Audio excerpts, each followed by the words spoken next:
Here's my note cards. I'm just gonna scan the audience. What? Keep Jim. Jim. Yep. Oh, for real, they're ready. 1 second. He's coming, so you can get him. Okay, see?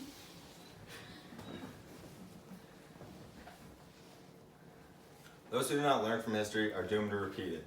History is important, and I think everybody should learn it because you need to understand how it affects you in today's world. Because a lot of things in the past affect things today. So I'm going to give my speech on World War II and some of the social issues of it. So I'll just tell you some of the causes of World War II, how it started, major battles within it, and even how it eventually came to an end. According to World War II causes, one of the biggest reasons for World War II was the Treaty of Versailles. The Treaty of Versailles basically ended World War I, but what it did is it blamed Germany for everything in World War I.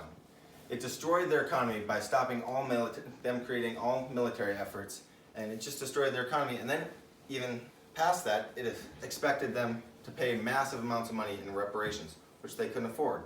This caused hyperinflation, which is just where the price of the dollar decreases and the price of goods increase. So it was almost worth it to just burn your money rather than even use it to buy anything because you couldn't afford anything. Another reason, according to an article called Jewish Bankers, is that most bankers in Germany were Jewish. And what they did is, since Germany was in such a pickle, they loaned Germany a lot of money. And what they did is they taxed people, interest of course, like people normally do in today's climate. But what they didn't do is, if you were Jewish, they refused to charge interest. It's against them. Which this really angered a lot of people in Germany, and they thought it was unfair. A lot of Jewish people were also pacifists, and they refused to fight in World War I, and they blamed them for causing it. According to History.com, one of the last ones is isolationism. The United States basically let Germany invade a lot of countries before we even got involved in the war in 1942. They invaded Poland, they invaded Czechoslovakia, a lot of countries, and we just didn't care because we wanted to get ourselves out of the Great Depression because we were struggling ourselves, and we wanted to worry about ourselves. The beginning of the war came because Germany invaded Czechoslovakia, but France and Great Britain decided to just let them have it because a lot of German people live there, and they thought it would be fine. But the war finally began when Germany invaded Poland, and this angered a lot of European countries, and so France and Great Britain declared war. Germany decides that they're going to take France right away, and of course they go through the Netherlands and they invade France, and it follows almost immediately. And this kind of made Great Britain nervous because they didn't have an ally now, and they were all on their own against Germany, which controlled a lot of area at this point. But during Pearl Harbor in 1942, America finally joined the war because we kind of had to. They declared war on us, so we couldn't just let them do that. And the turning point finally came on the Eastern Front, was in Stalingrad in Russia. And 1.1 million people died. It was a lot of deaths, but it finally created Germany on the losing side. On the other side, we had D-Day. This also was a tremendous loss for a lot of Americans and people in Great Britain. We stormed the beaches, and they said almost 2/3 of the people invading died, but we took the beaches and eventually took France. On the other side, in the Pacific Front, we had a lot of battles.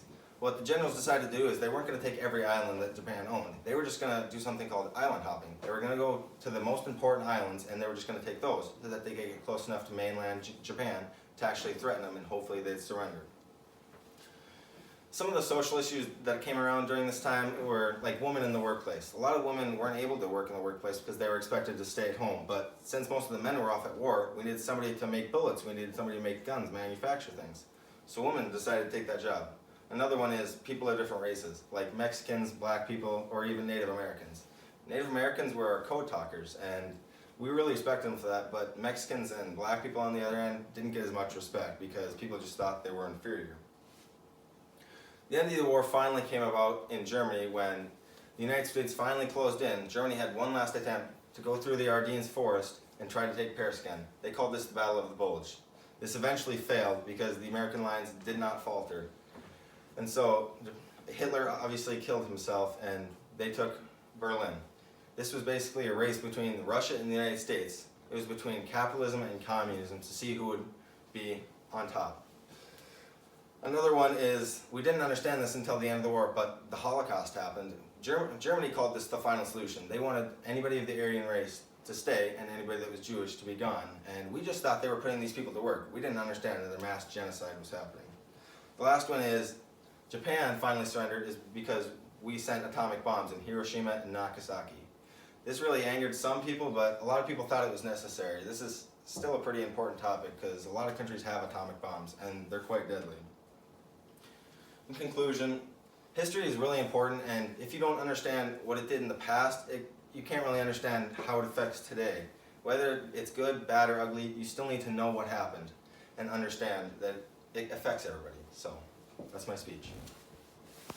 Scan the room. Your note cards? Yep.